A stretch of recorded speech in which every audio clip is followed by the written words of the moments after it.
안녕하십니까. 오늘은 이제 그리스도와 연합을 위한 성령의 역사 10번째 시간입니다. 오늘 함께 공부할 주제는 성령 세례와 성령의 인침이라고 하는 또 주제로 공부하도록 하겠습니다. 자, 우리가 이제 이 성경을 읽을 때 이제 성령의 어떤 계시, 또 성령께서 이런 계시를 주실 때 어떤 이제 점진적으로 우리에게 이제 계시를 풀어주신다라고 하는 것을 이제 이해할 필요가 있습니다. 이 말은 뭐냐면 우리가 이제 복음서를 읽을 때 이제 성령께서 계시하셨던 이제 이러한 이제 말씀과 또 이제 사도 바울을 또 지나서 또 일반 서신서 또 요한계시록에 이르기까지 우리가 이 성경을 잘 읽어보면 이 어떻게 보면 이제 이 계시가 이 점진적으로 계시되고 있다고 하는 것입니다. 또 어떻게 좀 쉽게 생각한다면 한 단계 예, 진리가 계시되었다면 성령님께서 그 다음 진리를 계시하실 때에는 그보다 한 단계 더 높은 좀 수준의 말씀들 계시해 주신다고 하는 것입니다. 그리고 또 하나님께서 새로운 계시를 주실 때에는 또 그거보다 한 단계 더 높은 이러한 계시를 우리에게 계시해 주신다고 하는 거죠. 그래서 이 계시의 이게 점진성 이런 것은 이제 우리가 이제 이해할 필요가 있습니다. 그리고 이제 우리가 이제 복음서가 신약 성경은 이제 복음서가 있잖아요. 복음서가 있고 또 이제 이 바울 서신이 있고 일반 서신이 있고 이제 요한계시록이 있는데 우리가 이제 성경을 읽을 때 이런 이제 바울 서신이라든가 아니면 이제 요한계시록이라든가 이러한 계시를 거꾸로 이렇게 끌어와서 역행해서 해석해서는 안 된다라는 거예요. 이거 이제 아주 중요한 거거든요. 우리가 이제 어떤 어 그래서 우리가 이제 이 하나님의 진리가 계시될 때 그 당시 상황을 우리가 이제 이해하면서 성경을 이제 읽을 필요가 있다라고 하는 것입니다.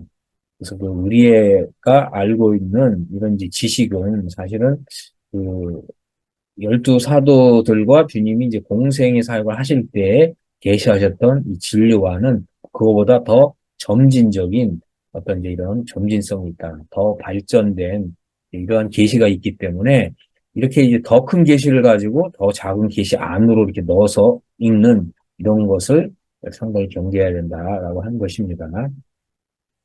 자, 여기 보면 이제 제가 우선 이제 로마서 6장 3절 4절 이제 이것은 우리가 지금까지 이제 우리가 그리스도의 그 이제 죽음 안으로 넣어지는 이제 세례 침례에 대해서 우리가 그 지금까지 영적 해방과 관련돼서 이제 이런 진리들을 배웠는데 이 로마서 6장 3절 4절은 이게 물 세례에 대한 내용이 아니라고 하는 것입니다. 그래서 그 캠벨 몰간이라고 하는 분이 계시는데 이분이 이제 웨스트민스터에서 이제 목회를 하셨던 분이고 이제 1863년생이고 생이고 1945년 이제 소천하신 분인데 이 캠벨 몰간의 이제 후계자가 사실 이제 로이드 존스라고 하는 분이죠. 뭐 간단하게 이제 좀 소개하자면 캠벨 몰간은 좀 유명한 이런 분인데 이런 분이 이제 그 성령론, 캠벨 몰간의 성령론이라는 책에서 이런 얘기를 했어요. 로마서 6장 3절, 4절은 로마서에서 성령의 세례를 직접적으로 언급하는 구절이다. 왜냐하면 물 세례에 의해서 그리스도의 죽음심에 동참할 수 있는 사람은 아무도 없다는 것은 분명한 사실이기 때문이다. 이런 얘기를 했습니다. 우리가 이제 지금까지 이제 로마서 6장 3절, 4절을 이게 이제 물 세례다 이렇게 이해를 했잖아요. 그런데 이런 이제 이 캠벨 몰건과 같은 이제 이런 그좀 탁월한 이런 이제 좀 성경 교사들은 로마서 6장 3절 4절이 물 세례를 가리키는 것이 아니라 성령 세례를 가리키는 것이다 이렇게 언급을 했습니다. 그래서 이제 이런 부분들 좀 아울러 좀 서론으로 이제 소개를 하면서 이제 좀 하나님 말씀을 좀 살펴보도록 하겠습니다. 자, 우리가 이제 이 성령 세례와 관련돼서 많은, 이제 이 오순절주의 계통의 이제 신학자들이 마태복음 이제 3장 11절을 많이 언급을 하거든요. 근데 여기를 보시면, 이제 세례 요한이 이런 얘기를 했잖아요. 나는 너희로 회개하기 위해서 물로 세례를 베풀거니와. 그래서 내 뒤에 오시는 분은 이제 나보다 능력이 많으시니 나는 그의 신을 들게도 감당하지 못하겠노라. 이렇게 얘기하면서 그는 이제 성령과 불로 너에게 세례를 베푸실 것이요. 이렇게 얘기를 했잖아요. 그래서 여기 보시면 이 성령과 불로 어, 세례를 베푸신다라고 하는 것인데, 그래서 많은 분들이 이제 이런 이제 성령 세례를 어떻게 이해하냐면 이게 어떤 불과 같은 능력을 받는 세례다. 이렇게 이해를 하는 거예요. 근데 여러분 이제 우리가 성경을 읽을 때 그런 어떤 나의 어떤 이해와 해석을 가지고 성경을 이렇게 내 생각을 가지고 성경 속에 넣어서 읽는 이런 거를 조심해야 되거든요. 이게 사탄이 하는 일인데 우리는 이제 하나님 말씀을 가지고서 우리의 이제 생각을 바꾸는 하나님 말씀을 읽는 그대로 좀 해석하고 이해하는 이런 이제 훈련이 필요합니다. 그래서 그러면 이제 이 세례 요한이 이렇게 말을 했잖아요. 이제 성령과 불로 세례를 베푸신다. 그러면 이제 여기 보면 이제 성령으로 세례를 베푸신다는 것이고 하나는 이제 불로 세례를 베푸신다는 거잖아요. 그래서 우리가 이제 이 성경을 이제 복음서 이후에 뭐 이제 사도행전이라든가 아니면 또 사도 바울의 서신이라든가 또 이렇게 일반 서신들을 보면 사실 이제 이 성령과 불을 이렇게 동일시하는 게 같은 것으로 설명하는 구절이 사실 없습니다. 비슷하게 보이는 구절이 뭐 사도행전 2장에 딱 한 구절 있긴 하지만 자, 그 부분도 한번 좀 살펴보도록 하겠습니다. 그런데 이제 여기서 중요한 건 뭐냐면 이제 성경을 이렇게 성경 구절이 이렇게 우리에게 이제 게시됐을 때 이 의미가 뭐냐? 가까운 데서 찾아야 된다는 거예요. 멀리 이제 뭐 사도행전으로 가서 이렇게 찾는 게 아니라 성경 가까운 데서 찾아야 된다. 그래서 여기를 보시면은 이제 알곡은 곳간에 들이고 쭉정이는 꺼지지 않는 불에 태우신다 그랬잖아요. 그래서 여기 알곡은 곳간에 들인다. 이것이 이제 사실 복음서에서 말하고 있는 되게 중요한 이제 진리인데 우리가 이제 좀 사도행전이라든가 또 바울서신에 와서 보면 뭐 이렇게 우리가 이 정도는 이해할 수 있죠. 뭐 알곡은 거듭난 사람인 거고 복과는 이 교회다. 그래서 이 성령 세례는 이 거듭난 사람들을 교회에 드리는 이렇게 들어가게 해주는 이런 세례다. 이렇게 이해할 수 있죠. 그러면 이 불 세례는 뭐냐? 요거는 이제 쭉정이는 꺼지지 않는 불에 태우신다 그랬잖아요. 이거 이 지옥 불에 넣으신다고 하는 그런 의미인 거죠. 성령과 불이 이게 같은 게 아니다. 어떤 능력 세례가 아니다. 성령 세례는 능력 세례가 아니다. 라고 하는 거예요. 그런데 이런 부분들을 우리가 이제 좀 염두에 두면서 좀 살펴보겠습니다. 자, 이제 사도행전 이제 1장을 보시면 이제 예수님이 부활하셔서 사도들과 함께 40일 동안 함께 하시면서 이제 하나님 나라의 일을 말씀하셨거든요. 근데 여기 보면 이제 너희는 몇 날이 못 되어서 성령으로 세례를 받으리라고 했잖아요. 그럼 이제 여기 몇 날이 뭐냐면 이제 40일 동안 이제 주님이 제자들과 함께 하셨고 10일 후에 50일을 채우고서 오순절날 성령님이 임하셨잖아요. 근데 성령이 임하신 의미가 뭐냐? 성령으로 세례를 받는 거라는 거죠. 자, 그래서 우리 주님이 이제 성령으로 세례를 받는 거, 이게 이제 오순절날 성령님이 오신 의미다라고 하는 것을 확정해서 말씀하신 것이라고 하는 거죠. 자, 그래서 이제 오순절날이 됐습니다. 여기 보면은 이제 호련히 하늘로부터 급하고 강한 바람 같은 소리가 있어서 그들이 앉은 집에 가득하며 자, 여기 이제 불이라는 단어가 이거 사용됐잖아요. 이제 불의 혀처럼 갈라지는 것들이 그들에게 보였다.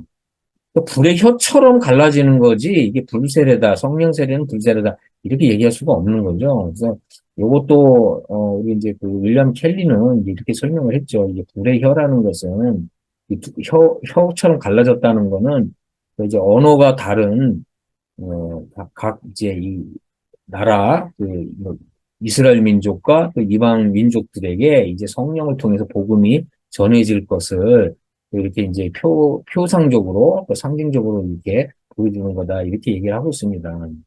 자, 어쨌든 이제 성령님이 임하셨는데 이게 불의 혀처럼 갈라지는 것들이 그들에게 보였다. 그러니까 이제 신약 성경에서 이 성령님과 관련해서 불을 언급할 땐 요 딱 한 구절밖에 없어요.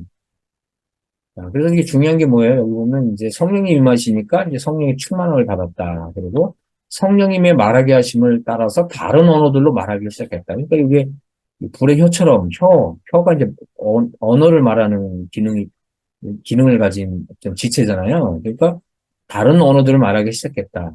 이런 의미라고 하는 거죠.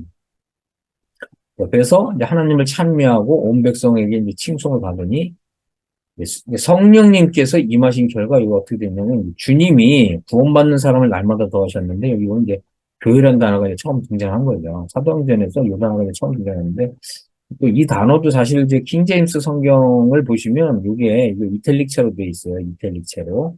이탈릭체로 돼 있는 이유는 이게 이제 원래 원문에는 없어요. 원문에는 이제 교회에 없는 거죠. 그러면은 주님이 구원받는 사람을 날마다 더하셨다. 우리 이제 번역이 이제 제대로 된 거죠. 우리 성경이. 어디에 더하셨냐? 여기서 이제 교회에 더하셨다. 그래서 이 성령 세례는 이 교회가 이제 탄생하는 역사하고 연결되어 있는 것이다. 우리가 이런 것을 이렇게 이해할 수가 있습니다. 자, 그런데 이제 이제 우리가 사도행전을 보면 이제 사도 베드로가 이제 유대인들을 향해서 너희가 이제 메시아를 뭐 십자가 못 박아 죽었다. 그래서 이제 그러면 형제들아 우리가 어찌할꼬 우리가 어떻게 해야 구원을 받겠냐 하니까 너희가 이제 예수님의 이름으로 이제 세례를 받아야 된다. 침례를 받아야 된다. 이제 이렇게 말하잖아요. 그러면서 이제 죄 사함이 이루어질 것을 이렇게 언급을 했습니다. 그죠? 자, 그래서 이게 분명히 이제 이 초대 교회에는 이렇게 이 물세례가 물론 이제 우리는 이제 침례를 이제 우리가 이렇게 믿고 있잖아요. 그래서 침례가 분명히 이제 이루어진 거죠. 그런데 이게 보시면 사도 바울이 이런 얘기를 합니다. 이제 물세례를 가리키면서 이런 얘기를 하는 거예요. 그리스도께서 나를 보내신 것은 세례를 베풀려 하심이 아니오. 이렇게 얘기했어요. 그 다음에 이게 뭐라고 했냐면 오직 복음을 전하게 하려 하심이로되 이렇게 얘기를 했어요. 말의 지혜로 하지 아니하면 그리스도 십자가가 헛되지 않게 하려 함이라 그랬거든요. 자, 그래서 바울은 무슨 얘기를 했냐면 물 세례를 뭐 부정하거나 철폐한 건 아닌데 나는 물 세례를 이렇게 주도록 부르심 받은 게 아니다. 나는 복음을 전하도록 하나님께 날 부르셨다. 그래서 이거 이제 그리스도 십자가를 언급을 하거든요. 십자가. 그래서 십자가를 언급했고, 그 다음에 이제 1장 18절에 보면 이제 십자가의 도를 얘기했거든요. 여러분 이제 우리가 이 십자가를 도를 얘기할 때 바울은 고린도 전서에서 그럼 무엇을 가리켜서 십자가의 도라고 얘기했냐. 그러니까 그리스도께서 나를 대신해서 못 박혔다. 이걸 언급한 것이 아니라는 거예요. 물론 이제 십자가의 도에는 두 부분이 있다. 그죠? 첫 번째는 그리스도께서 나를 대신해서 못 박혔다. 이거잖아요. 근데 이거는 이제 12사도들이 전하는 복음 안에 포함되어 있었던 하나님 나라의 복음의 기초적인 부분이고 초보적인 부분이라는 거죠. 그런데 바울이 고린도 전서에서 말하는 십자가의 도는 그거 얘기하는 거 아니다는 거예요. 바울이 말하는 십자가의 도는 뭐냐면 내가 그리스도와 함께 못 박혔다고 하는 그 십자가의 그 메시지를 얘기하는 거예요. 왜냐하면 고린도 교회는 그리스도께서 나를 대신해서 못 박혔고 그리스도께서 나의 죄를 대속했다. 이거 믿는 사람들이었단 말이에요. 고린도 교회잖아요. 그런데 뭐가 안 됐습니까? 내가 그리스도와 함께 못 박혔다. 이게 안 됐잖아요. 이게 안 되니까 그리스도 안에서 바울이 나이라고 그랬고 육신에 속한 자라고 그런 거잖아요. 그죠? 자, 그래서 이 바울이 말하는 고린도전서 말하는 십자가의 도는 내가 못 박혔다는 믿음을 가져야 된다. 이렇게 얘기한 거예요. 그래서 여기 보면 물세례하고 십자가의 도를 이렇게 이제 대조시킨 거죠. 여러분 이제 이렇게 성경을 볼 줄 알아야 됩니다. 바울은 물세례를 베풀려 한 게 아니다. 그럼 또 이 물세례라고 하는 의미는 또 뭐가 있냐면 여러분 이제 마태복음 28장에 보면 너희는 가서 모든 족속으로 제자를 삼아서 뭐라고 했죠? 아버지와 아들과 성령의 이름으로 물세례 베풀라 이랬잖아요.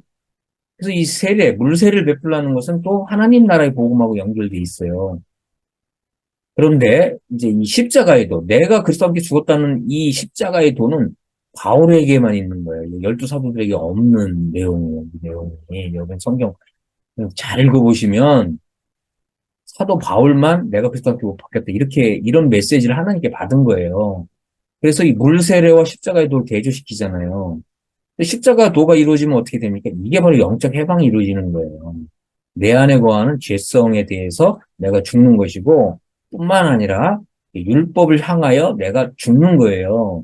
이런 믿음이 절대적으로 필요하다는 거예요. 이게 반드시 나에게 이루어져야 된다고 하는 거예요. 이 나의 믿음 안에, 나의 믿음의 체계 안에 내가 그리스도께 죽었다는 믿음, 십자가의 도, 율법을 향하여 죽었다. 그리고 죄에 대해서 죽었다. 이 결과 어떻게 됩니까? 로마서 8장으로 들어가는 거예요. 자, 그래서 로마서 8장에 들어간 사람은 이제 성령으로 인도함을 받잖아요. 그 전에는 다 로마서 이제 6장, 7장에 있는 사람들이죠. 로마서 6장, 7장에 있는 사람들은 육신에 있는 사람들이에요. 그래서 여러분이 거듭남만을 지금 강조하는 분들이 많거든요. 거듭남은 이 영적 해방이 없으면 이거는 아주 그리스도의 도의 초보에 해당되는 되는 것이고 어린 아이의 일이라는 거예요. 여러분 생각해 보세요. 여러분이 지금 나이가 뭐 죄송하지만 어쨌든 뭐 40, 50, 60이 되셨는데 맨날 태어난 날만 얘기하면은 그거는 정상적인 사람입니까? 나는 60년 전에 태어났다. 나는 50년 전에 맨날 그 거듭남만 얘기하는 거는 그 태어남만 얘기하는 사람이에요. 이게 얼마나 불쌍한 사람입니까? 자, 그래서 그리스도의 그 몸으로 들어가게 해주는 거는 물 세례가 아니라 성령 세례다. 자, 이것은 이제 분명히 존 넬슨 답이나 또 윌리엄 켈리나 이건 분명히 얘기를 했습니다. 여러분들이 답이나 또 윌리엄 켈리의 성령론을 읽어보시면 이제 이런 내용들을 자주 이제 발견할 수 있을 것입니다.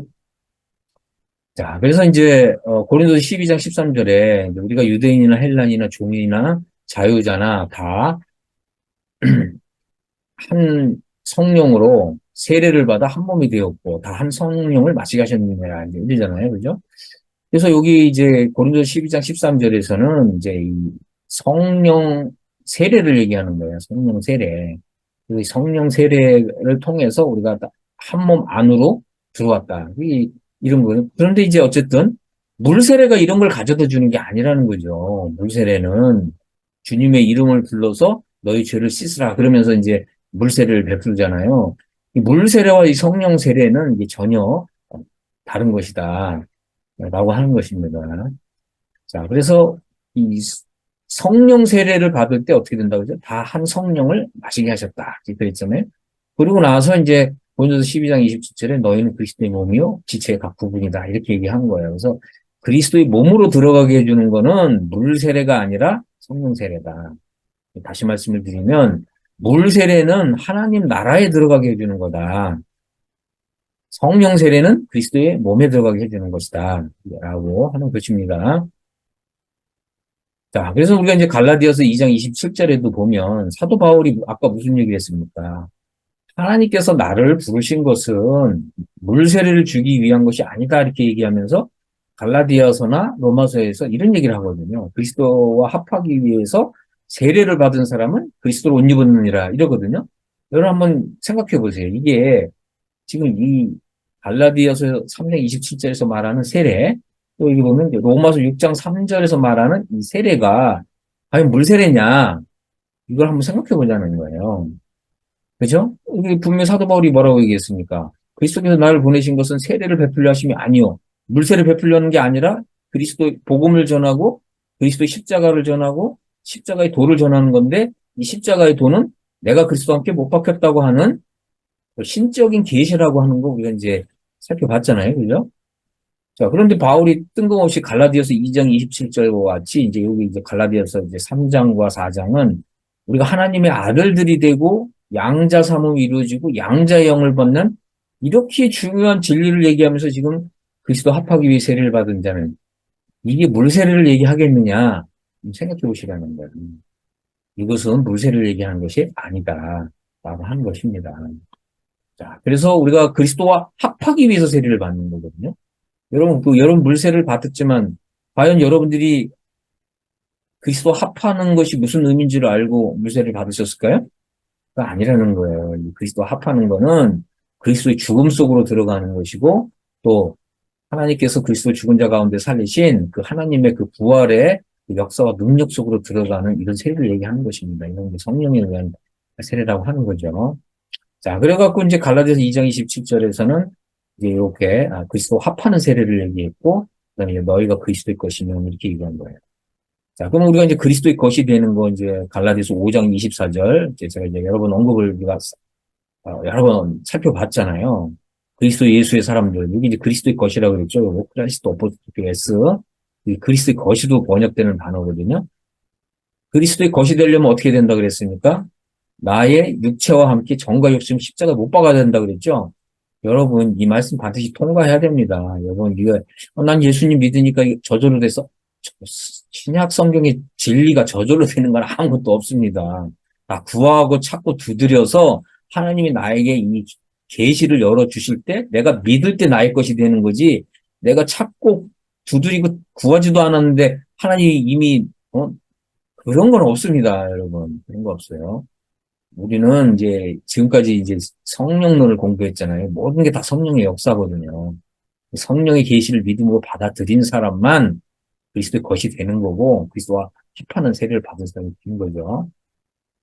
자, 그래서 갈라디아서 이제 우리가 처음에 갈라디아서 6장 3절 4절은 요거는 물 세례가 아니라 성령 세례를 가리키는 거다. 이렇게 우리가 이제 살펴봤습니다. 그렇습니다. 여기 보면 무릇 이랬잖아요. 무릇. 무릇이 여기 보면 우리 가운데 많은 사람들이 이런 얘기해요. 우리 여기 보면 all of us 이렇게 얘기하면 all이라는 단어를 썼으면 우리 모두가 이렇게 되잖아요. 그거 아니라는 거예요. 우리 모두가 다 예수님과 합하는 세례 받은 게 아니라는 거예요. 그 many잖아요, many. all이 아니라고요. all. all이란 말은 뭐예요? 내가 믿건 안 믿건 그리스도인이면 크리스찬이면 다 예수 합한 세례를 받았다 이 말이 되는 거거든요. 근데 many 썼잖아요. many. 그 many가 뭔데요? 매니는 우리가 이제 제가 이제 그전에도 여러 번 말씀드렸지만 앞에 그리스도 합하는 세례는 앞에 if가 다 있다 그랬죠. if가 있는 거예요. if란 말은 뭐라고 그랬죠? 내가 믿음으로 합한 사람만 해당된다 그랬죠. 그렇습니다. 여기 보면 매니라는 단어 썼어요. 우리 가운데 많은 사람들이 이제 예수님과 합하는 세례를 받았다. 침례를 받았다. 그 사람들은 예수님의 그 죽으심 속으로 침례 받았다. 이렇게 얘기하거든요. 이거 물 세례 아닙니다.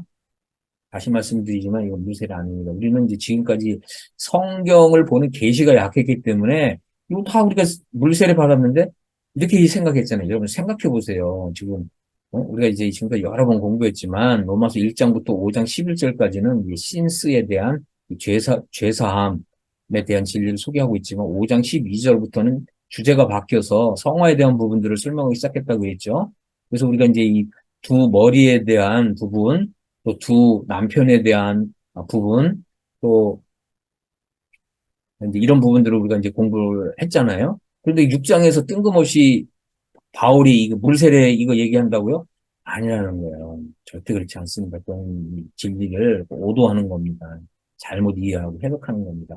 여러분 이거 물세례라고 믿고 나 물세례 받았으니까 예수님 답하는 세례 받아서 그리스도의 죽음 속으로 넣어졌다? 여러분 망하는 겁니다. 다시 말씀드립니다. 여러분 믿음을 행사해야 됩니다. 나는 이제 예수님과 합하는 세례를 받겠다. 그럼 뭐예요? 여러분은 죽고 없어지는 거예요. 오직 예수님만 남는 거예요. 예수님. 그러면 예수님이 나의 주님이시고, 그죠? 나의 하나님이시고, 그러면 절대적인 순복이 나오는 거죠. 예수님이 말씀하시면 아멘. 무조건 순종해야 되는 거예요. 조건 없는 순종.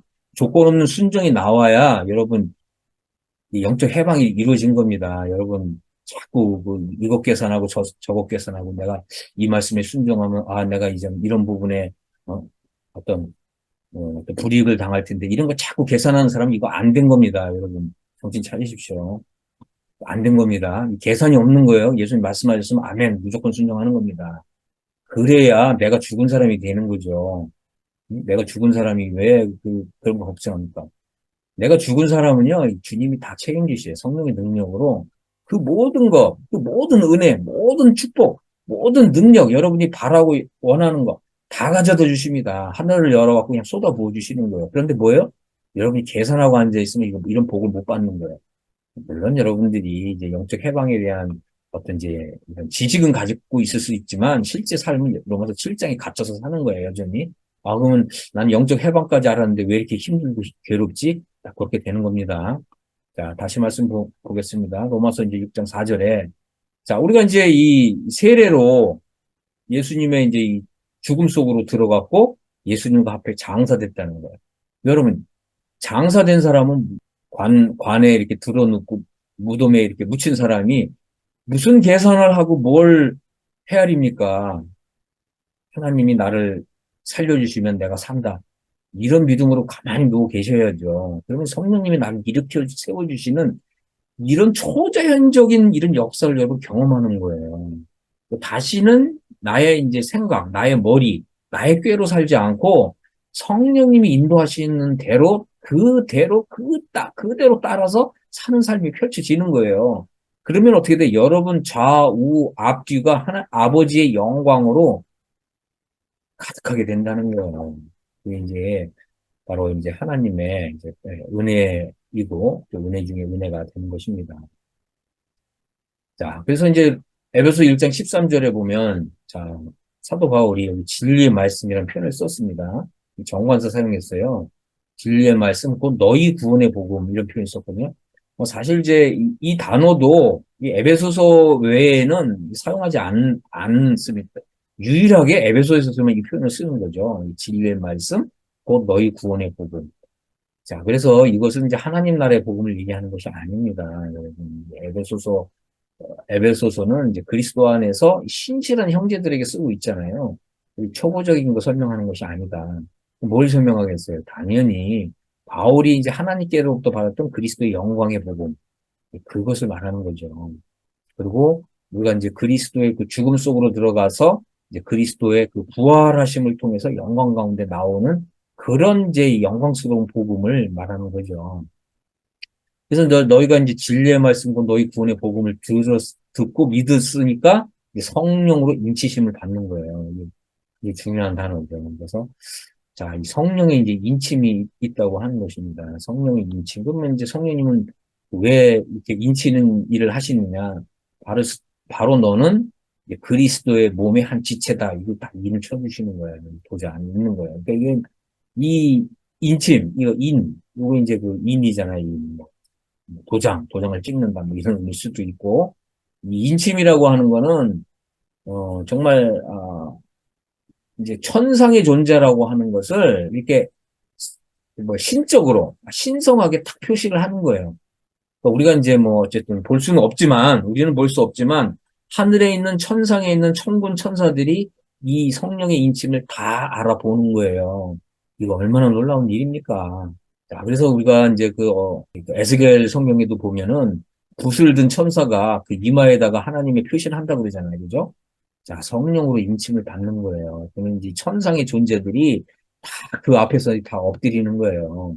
이게 굉장한 것입니다. 그래서 에베소서 여러분 이제 잘 읽어보시면 우리 주님이 얼마나 높이 올라가셨냐. 하늘에서 가장 높은 위치. 그것은 이제 이 통치의 자리거든요. 이게 하나님 보좌예요. 그래서 이게 이제 영어로 far above all이라고 그랬잖아요. far above all heavens. 하늘들 가운데서 가장 높은 하늘. 최고의 하늘. 그죠? 셋째 하늘 3층 천에 우리 주님이 올라가서 하나님 보좌 우편에 앉아 계시는 거예요. 그래서 이 성령의 인침을 받은 사람은 바로 3층 천에 올라갈 자격을 얻는 거예요. 자, 그래서 자, 1장 22절에 이제 만물을 그의 발 아래 복종하게 하셨고 그런 만물 위에 교회의 머리를 주셨다. 이 교회는 하나님의 집으로서의 교회를 얘기하는 게 아니라 그리스도의 몸으로서의 교회를 얘기하는 것입니다. 다시 말해서 그리스도와 연합되었다고 하는 이런 믿음을 가진 사람들만 모인 교회. 이게 바로 그리스도의 몸으로서의 교회예요. 이게 바로 이 익스클루시브 브레드린이 추구했던 교회론입니다. 거듭난 사람들의 모임으로서의 교회? 아니, 그건 이제 오픈해서 이제 얘기하는 교회론이고요. 익스클루시브 브레드린은 익스클루시브 브레드린은 이게 뭐 베타적으로 번역하는데 베타적이 아니라 이 정통 브레드린 얘기하는 겁니다. 자, 그래서 이 정통 브레드린은 나는 이제 그리스도와 연합된 사람이라고 하는 이런 믿음을 가진 사람들만 모인 교회. 이게 바로 그리스도의 몸으로서의 교회라고 하는 거죠. 그래서 교회는 그의 몸이다. 만물 안에서 만물을 충만케 하시는 이의 충만이다. 자, 그래서 이제 그리스도께서는 이제 모든 하늘 위에 오르셨다고 했잖아요. 여기 보시면 이제 far above all heavens 이렇게 있잖아요. 하늘들 가운데서 가장 높은 하늘로 올라가시는 거예요. 다시 말해서 이 그리스도의 몸으로서의 교회는 우리 주님처럼 하늘 가운데서 가장 높은 하늘, 이 셋째 하늘에 올라가는 것. 이것은 어마어마한 승격이라는 거예요. 승격. 존귀라고 하는 것입니다. 존귀. 하늘에 있는 모든 천군 천사들이 그 앞에서 다 경배하는 거예요. 이런 어마어마한 이런 이제 그 자리에 들어가는 거예요. 그래서 그리스도와 연합된 사람은 그리스도의 자리에 들어간다, 그리스도의 위치에 들어간다, 그리스도의 지위에 들어간다. 네, 이것이 바로 그리스도의 몸된 교회의 복이라고 하는 것입니다. 자, 여기 보시면 이제 골로새서에서는 이게 충만이라는 단어가 나옵니다. 이게 풀리스라고 그랬죠. 풀리스. 이게 플라로마라고 하는 단어인데 자, 아버지께서는 모든 충만으로 예수 안에 거하게 하셨다. 그러면 이제 충만이 뭐냐? 무슨 충만이냐? 여기 보면 이제 신성의 모든 충만이 육체로 거하신 분이셨다라고 하는 겁니다. 신성의 충만. 그래서 우리가 이제 사도 베드로는 거듭난 사람들을 이제 신의 성품에 참여한 사람들이라고 그랬잖아요. 그리스도와 연합된 사람은 신성의 충만을 받은 사람이라는 거예요. 이거 어마어마한 것입니다. 자, 그래서 여기 뭐라 그랬습니까? 너희도 그 안에서 충만하여졌으니 그는 모든 통치자와 권세의 머리시다. 그랬죠. 자, 여기 보면 이제 이게 충만이라는 단어 대신에 이게 complete이라는 단어를 썼어요. 이거는 뭐냐면 이제 완결이다라는 거. 너희는 그리스도의 완결이다. 이런 얘기예요. 그래서 그리스도께서 지금 이제 머리로서 하늘에 이제 올라가셨는데 머리만으로는 컴플리트 되지 않는다는 거예요. 몸이 있어야 컴플리트 된다는 거예요. 그래서 우리는 이제 그 그리스도의 그 한 부분이다, 한 지체다라고 하는 거예요. 그래서 그 지체가 모든 지체가 이렇게 한꺼번에 컴플리트가 돼야 충만해지는 거예요. 그래서 우리 주님이 우리가 없으면 또 내가 없으면 주님이 컴플리트가 안 된다 이 말이에요. 이거 어마어마한 거죠. 여러분 이거 생각해 보시기 바랍니다. 그래서 이제 어떤 분이 이걸 이렇게 설명했어요. 이제 우리가 그 케이크를 만들었는데 이 케이크가 잘 익었는지 안 익었는지 이 케이크에 아주 이게 10분의 1 정도 이 부분만 이렇게 딱 잘라내서 이렇게 살펴본다는 거. 잘 익었는지 안 익었는지. 이렇게 싹 꺼내보면 어떻게 됩니까? 이 케이크에 이 부분이 이렇게 됐겠죠. 그러면 뭐예요? 이 케이크는 컴플리트 하지 않다는 거예요. 근데 이거 이렇게 잘라낸 요 한 부분을 이렇게 싹 놓으면 그때 컴플리트 된다는 거예요. 우리가 그런 존재라는 거예요. 이해하셨습니까? 자, 그래서 그러므로 너희가 그리스도와 함께 다시 살리심을 받았으면, 이거 다 if가 있다 그랬죠. 요거는 뭐라고 그랬습니까? 이거 자동 아니라고 그랬습니다. if가 있는 거는 우리가 다 믿음으로 합해야 된다. 당연히 그리스도와 함께 살리심을 받으려면 그리스도와 함께 죽은 일이 있어야 되겠죠. 자, 그래서 이걸 아셔야 됩니다. 뭐냐면, 영적 해방은 그리스도와 함께 죽었다는 믿음이에요. 그죠? 해방이 다가 아니다. 영적 해방 이후에 뭐가 옵니까? 그리스도 연합이 오는 거예요. 그리스도 연합은 뭐냐? 그리스도와 함께 다시 살리심을 받는 거. 이 부분하고 연결돼 있는 거예요. 다시 말씀을 드리겠습니다. 내가 그리스도와 함께 죽었다. 이것은 영적 해방과 연결되어 있는 진리고요. 내가 그리스도와 함께 살아났다. 요거는 이제 그리스도와 연합과 연결되어 있는 진리라고 하는 것입니다. 자, 그래서 이제 그리스도와 함께 살리심을 받은 사람은 위의 것을 생각하고 땅의 것을 생각하지 말라 그랬고요. 그래서 너희는 죽었고 너희 생명이 그리스도와 함께 하나님 안에 감춰졌다. 그래서 우리 생명이신 그리스도께서 나타나실 때 너희도 그와 함께 영광 중에 나타난다라고 하는 것입니다. 자, 그래서 우리가 그리스도와 함께 나타나기 위해서는 당연히 하늘로 이렇게 이제 휴거가 이루어져야 되는 거죠. 그래서 이 땅에 이제 우리 주님이 이제 지상으로 강림하실 때 그 전에 하늘로 이렇게 휴거된 그리스도의 몸된 교회가 그리스도와 함께 영광 중에 이 땅에 나타나는 것입니다. 자, 그래서 이제 결론을 좀 말씀드리겠습니다. 우리를 그리스도의 몸의 한 지체가 되게 해주는 것은 물 세례가 아니라 성령 세례다. 그런데 이제 이 성령 세례는 오순절에 단 한 번 이루어진 역사이며 반복되지 않는다. 이제 오순절 어떤 이제 신학자들이 말하는 것처럼 이 성령 세례가 이게 계속해서 반복되는 그런 역사가 아니다. 뭐 여러분 이제 잘 아시겠지만 앤드류 모레이 같은 사람은 이 성령 세례가 계속 반복된다 이렇게 얘기를 했거든요. 이제 우리는 그렇게 분별하지 않는다. 그런데 이제 우리는 뭐예요? 이 성령 세례가 이제 그리스도 몸으로 들어가는 아주 중요한 진리인데 이것은 오순절 날 단 한 번에 이루어진 역사고 성령님이 이미 이 세상에 오셨잖아요. 그죠? 성령 세례는 이제 성령님이 하늘에서 오시면서 이루어진 이제 역사인데 성령님이 이미 오셨잖아요. 그러면 지금 이제 성령님은 어떻게 역사하시냐? 그리스도의 죽음과 부활에 연합하는 믿음을 가진 사람을 성령으로 인을 치신다는 거예요. 성령으로 인을 치신다. 그래서 이 성령 세례가 그리스도의 몸으로 들어가는 것인데 그리스도의 죽음과 부활에 연합하는 믿음을 가진 사람을 성령으로 인치면서 그리스도의 몸으로 넣어준다. 성령님 자체가 인침이다. 라고 하는 것입니다. 그런데 여러분들이 이제 이런 진리들을 잘 이렇게 공부하시고 또 좀 잘 이해가 안 되는 부분은 또 반복하셔가지고 정말 이 성령의 인침이라고 하는 이제 이런 복된 이런 이제 영적인 실체를 정말 내가 복으로서 받으려면 어떻게 해야 된다 그랬습니까? 당연히 그리스도의 죽음에 연합하고 그리스도의 부활에 연합하는 이런 믿음을 가짐으로써 또 성령의 인침을 받음으로써 이제 이러한 정말 그리스도의 몸의 한 지체가 되는 놀라운 이런 역사가 지금 내 안에서 실제가 되는 것입니다. 그런 복이 여러분 모두에게 임하게 되기를 예수 그리스도의 이름으로 간절히 바라고 원하고 축복합니다. 아멘.